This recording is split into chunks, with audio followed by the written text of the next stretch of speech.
he was just on the show here last week, and he was gracious enough to drop by here one more time. I believe he's back. I know he had to step out briefly here, but let's see. It looks like we have Tanner Smith here once again. Tanner, it is so good to see you. Welcome to the Encore finale. How are you? Just blessed to be here, honestly.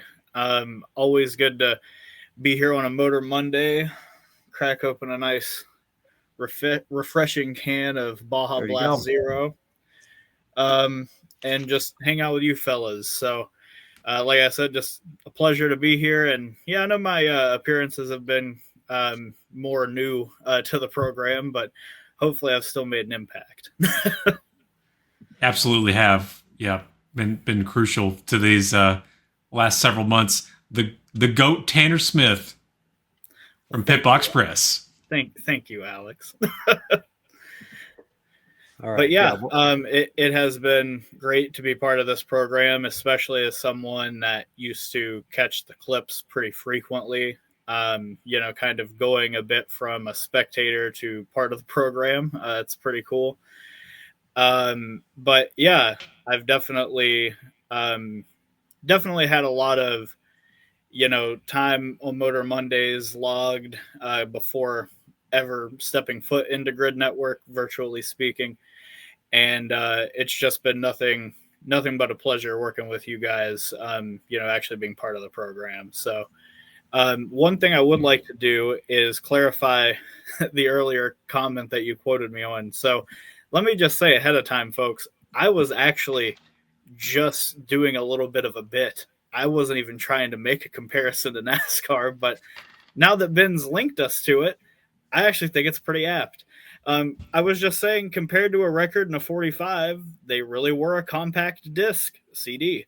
Unfortunately, in compacting the disc, it impacted the quality. Now, think about that just for a second. We took what was, a nice, rich 36 race slow burn experience, and we smashed it into a CD, i.e. the chase format. And I think that for a little bit it worked. Everybody loved what they got, but I just think that over time, as we progressed into the streaming era and now what I would call the TikTok era of music, I think that we have kind of TikTokified our sport, and we definitely need to bring the vinyls back a little bit. Maybe we need to get the record player out, put the needle down into the groove, and go from there, and just let something play out every now and again, rather than I'm bored of this flick, add flick. Insert Andy, I don't want to play with you anymore. Drops in trash. Exactly. Yeah. Oh. Hey, you know what? Why not? We still have the clip loaded. I didn't delete it. Let's play this clip one more time from our now commissioner Steve Phelps from 2 years ago at Phoenix. Never gets old, does it? And I've heard some things that were people was like, hey, listen, this is gimmicky, and when it's not. It's an incredible playoff system that rewards the best drivers in our sport. Sounds a little defensive. It sounds a little defensive, Jim.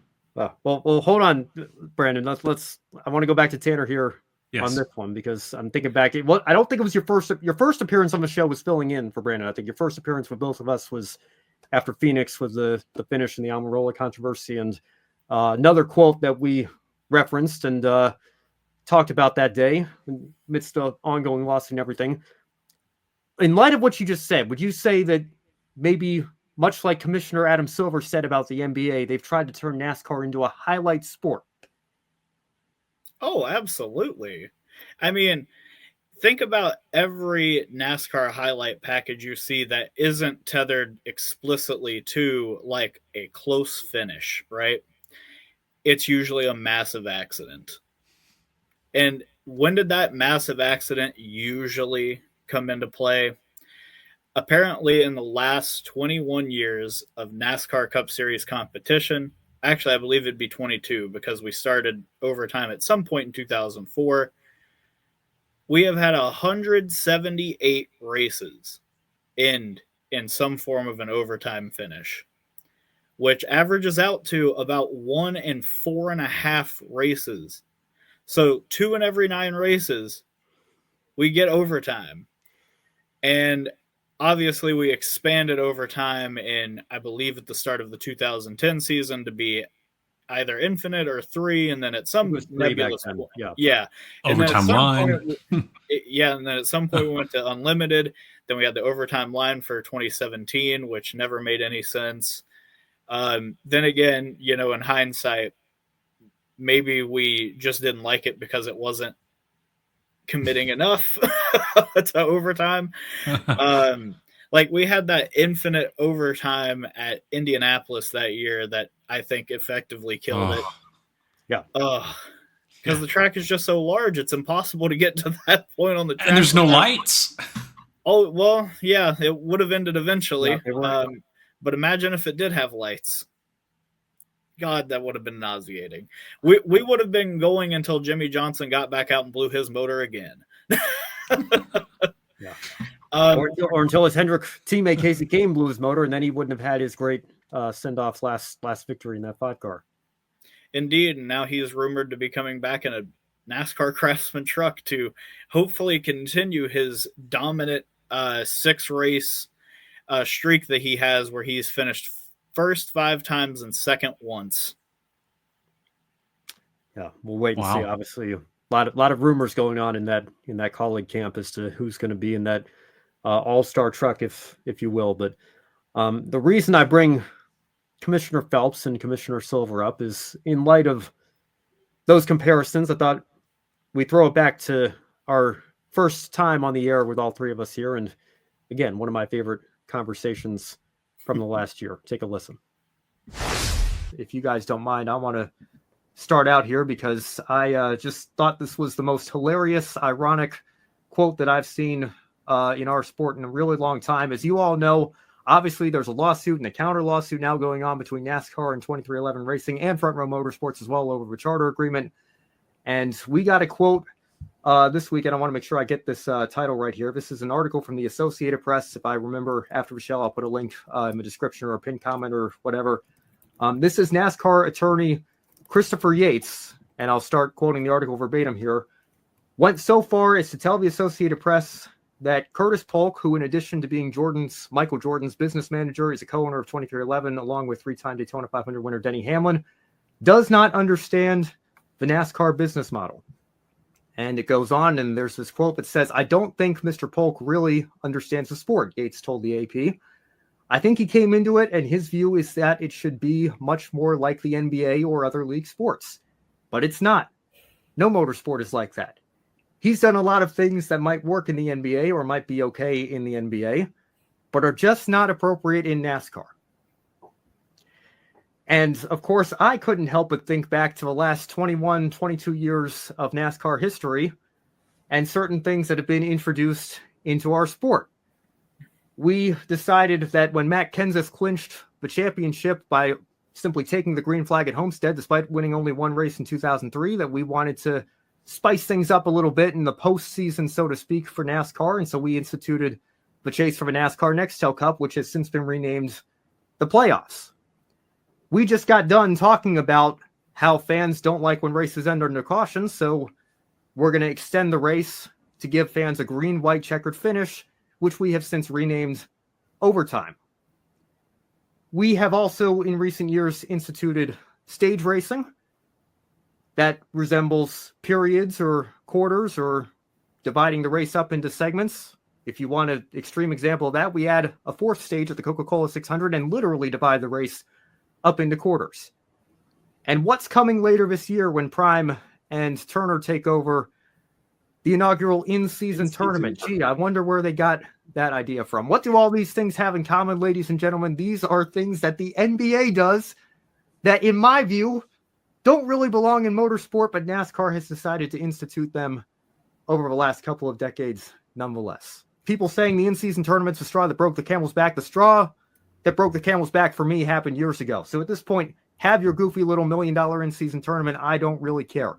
But you cannot tell me with a straight face, as these very serious legal matters are going on, that Mr. Polk wants the sport to be like the NBA, but we're not interested in being like the NBA, when almost every major decision you've made that has impacted your sport in the last 22 years has been a move that resembles what stick and ball sports leagues like the NBA do, that almost no other serious motorsports series worldwide, coming off of people going through the legal documents. Apparently NASCAR cited an Essentially Sports article in reference 30. I think, was that Matt Weaver, I think, that tweeted that.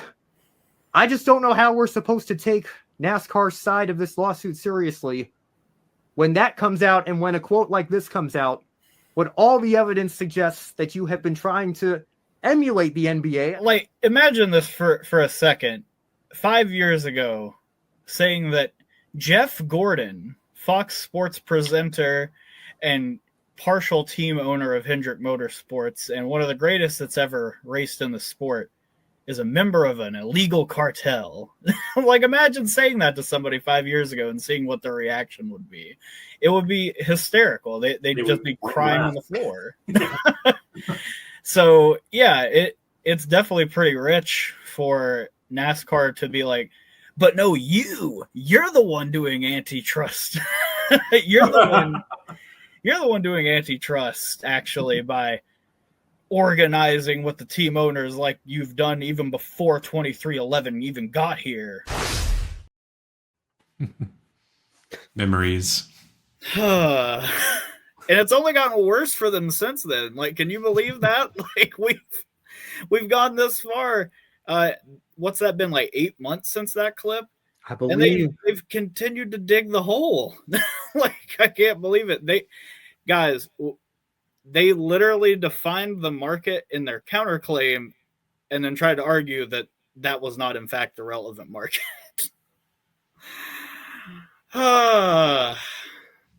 You gotta love it. You gotta love it. Well, especially with what happened in the closing laps at Phoenix. I mean, you can't write this stuff sometimes, man. Yeah. You really can't. It is going to be about to be revealed, apparently. It's going to be a very, very interesting offset. I mean, we're hearing stuff come out today, I think, with who? Hendrick and Penske potentially now getting involved in this. It's going to be very interesting, to say the least. They've got this to settle, and they've got a format to settle. It's going to be a wild holiday season. What are the odds that they drop that on like Black Friday, which will be late this year? I believe that'll be the last business day before the trial, if I'm not mistaken, because I believe Thanksgiving falls way later this year. So what are the odds that they drop this news literally the business day before the trial starts about the point system?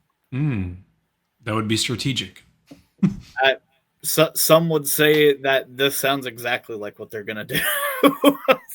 Yeah, that sounds very NASCAR-esque. By the way, we're something to make the fans happy. Maybe like, by the way, full 36 point season. All right, see you in court. Please don't kill us. I feel like that would be very on brand, but you're right, Tanner. Thanksgiving is the 27th, which is almost as late as it can be. And then December 1st, I guess, would be the Monday, which, and Alex following up here, day before trial is Sunday of Thanksgiving weekend, because December 1st is a Monday there. Comment as well from from Matthew. NBA games are never over before a 20-point fourth quarter lead can disappear with a team getting hot from three, just like a 3-second lead with 3 laps to go in a NASCAR race. Well, oh God, I don't know if it's with can't make up a 20-point lead with 30 seconds to go. I mean, that's basically what happened on Sunday. I feel like and again, it'd be like somebody calls a timeout with 2 minutes to go and the team's up by 10, and then you even the score, or you get them within 1 at least. I guess you start slightly ahead, but you can make. I mean, this is again why I don't think the stick and ball sports comparisons really work here, is because the sport is so radically different. You can make up ground, but you've lost in competition when there's a pause in the action. You can't do that it would be like in baseball. Let's say the Blue Jays had a 10-run lead, or maybe not, maybe that's a little extreme, but if they had even a 3 or 4-run lead, and we just decide before the 9th inning, okay, we're going to give the Dodgers 2 more runs and put them within 1. And now I mean, it's just kind of like, I don't even know if that's a fair comparison or not, but that's the whole point. It's a nonsensical comparison to try to make an apples to apples comparison across the sports here. And again, I think that's part of why, you're seeing some of the things you are come out. It's literally like the Blue Jays had a 10-run lead in they were playing in LA, right? Yeah, I believe so. Okay. Which game are you talking about? They are up 10 with in the bottom of the ninth, 2 outs, 2 strikes on the batter, and then they call a pitcher's conference and just go, guys, it'd be really sad for Clayton Kershaw to go out like this, not getting a chance to prove himself in extra innings. So we're going to give them 10 runs, and we're going to go to extras. Everybody's happy. We're getting more baseball. That is literally what NASCAR overtime is. Like, oh my God, like, to borrow from Zach and Alex of the Gay Racing podcast, it is like you've already been getting force-fed nutty bars and oatmeal cream pies and Reese's Fast Breaks, like, all day long in the NASCAR race. And then they're like, oh, now that you're all swollen with all this sugar, we're going to heap and helping on top of all of that and just shovel ice cream down your throat. Unlimited until we decide to throw the white flag and checkered flag right afterward. It's like, enough. Enough of the junk. Enough of the sugar. I like meat and vegetables and fruit sometimes too. over 36 weeks, please. Yeah. I mean, the sugar, a steady diet. Yeah, and the sugar in moderation is double file restarts and possibly playoff points or whatever thing you want to do. I think if you're going to do some form of a chase format, here's an idea. Let's not do a reset at all. How about we collect a certain amount of points extra throughout the season for doing certain things, and then we just add that to everybody's total at the end of the regular season or whatever, and then we go from there. I feel like that could be something, but even still, it's still a gimmick. It's still bad. It is still just taking the Hershey's bottle and squirting it down your throat. Like, can we just have a slice of turkey and maybe a celery stick every now and again? Like, I just want to get back to, like, healthy eating in NASCAR. Let's get back to the essentials. Chicken and rice, like, please. And when you get sugar, it's better if it's that organic stuff, the sugar in the raw. You not the cane sugar. Yeah, not the fine, highly processed orange syrup. Yeah. It's all allegory, but it's all true. Well, and I said it Sunday night. People talk about Game 7 moments all the time, and what I don't think I've realized until this past weekend was these aren't Game 7 moments. These are next score wins moments. Like when you have something completely unrelated to the battle at hand. I mean, like what we saw in the truck race with Connor Mozak, of all people, losing a tire. Nothing to do with Lane Riggs leading the race and on his way to an owner's title, or Corey Heim on his way to the driver's title, but never should have been in question for him based on the season that he had this year. Something completely unrelated completely jumbles up the order of the grid and the running order in the race, and could potentially, thankfully it didn't happen on Friday, but it happened on Sunday, could potentially alter who goes down in history as the season champion. And that is why I think fans are fed up of the one race winner take all. Now, there may be some compromise. As much as I've said I'm done compromising, we may have to settle for a 4-race final round or settle for a 10-race chase. But I think at this point, the cries are as loud as they've ever been. And Brandon, thank you for referencing the short little unscripted commentary I put together in the middle of last week. I think it's become undeniable. The majority now, I think, based on every poll that I've seen over the last several months, want 36-race full season format, or 25, I guess it would be, if you want to go down the Truck Series path. But that's what it needs to be, I think, in order for there to be no question. It might not be the most entertaining. Some years it will be, some years it won't be. Some years somebody will just run away with it, like Corey Heim and Connor Zillett should have this year. But nobody's going to be questioning the validity of their championships. Even though I can say, listen, more power to Jesse Love. He did what he had to do the night that it mattered most, and this is the system that we have. You have people out there that are doing that, and I don't think that's healthy for the sport. I don't think you would have anybody doing that if we were celebrating Conor Zilich's historic season, capped off with a very strong third-place finish in the final race at Phoenix, as he's your 2025 champion, but I guess we'll never know.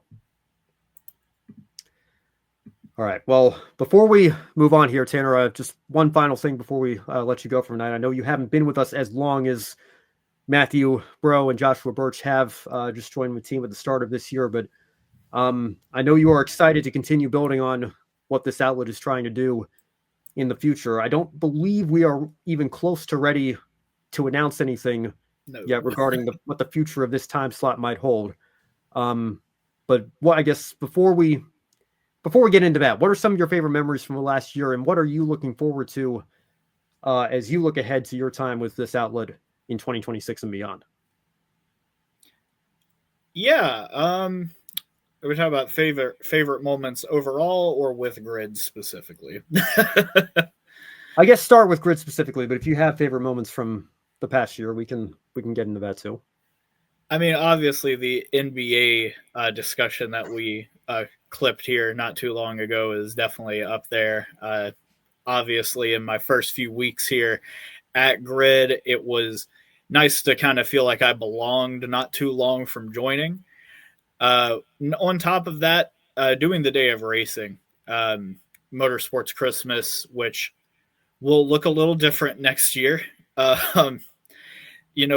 Obviously I've been used to going to Monaco in the morning and watching that race, and then we go to Indianapolis, and then I have a little bit of a gap to maybe take a nap between the Indy 500 and the Coke 600, but I'm not getting that anymore. I'm just going to have to front load it onto the morning. But anyhow, getting to do that weekend with Grid was fantastic and, truly an honor. And I'm looking forward to many Motorsports Christmases to come and seeing what we have to unwrap every Memorial Day weekend.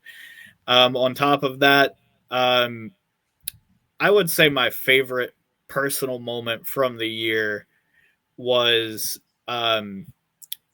definitely centering around my comparison of Denny Hamlin to Norman Osborn, otherwise known as the Green Goblin. Because anytime Denny Hamlin puts on that Green Goblin mask and it calls for him, he's going to do something. It may not be smart. It may not be the most calculated thing you've ever seen, but he's about to be in action, and you better watch yourself if you're nearby. Avenge me! Literally. And I mean, you saw it with Bubba Wallace at Kansas, which I happened to be in attendance for. So yeah, but sometimes it works out for him. Sometimes it makes him shift into a gear you've never seen him shift into before, like at Vegas a few weeks later. In addition to that, one of my favorite moments from the year, not Grid related, but right before I joined Grid, I did the preseason predictions episode at the Gay Racing Podcast. So thanks again to Alex and Zach for that, where I basically said that the fastest lap point at this rate is quite simply just putting, another, ear on Mickey Mouse, essentially. Like it. What did it matter? Yeah, Kyle Larson had the most, right, and it won him the title or whatever, but like he didn't have 11, which was, I think, the ultimate gap between him and Byron for the full season format of it all. In addition to that, not a problem, Alex, always willing to help. Anyhow, in addition to that, coming on to this show with Ben and Brandon, one of my first times on here, talking about how Almirola put Alex Bowman Deuteronomy deep in the wall, which was both factually true, and I feel like there was still the Hendrick 17 imprinted into the outside wall if you looked hard enough this past weekend.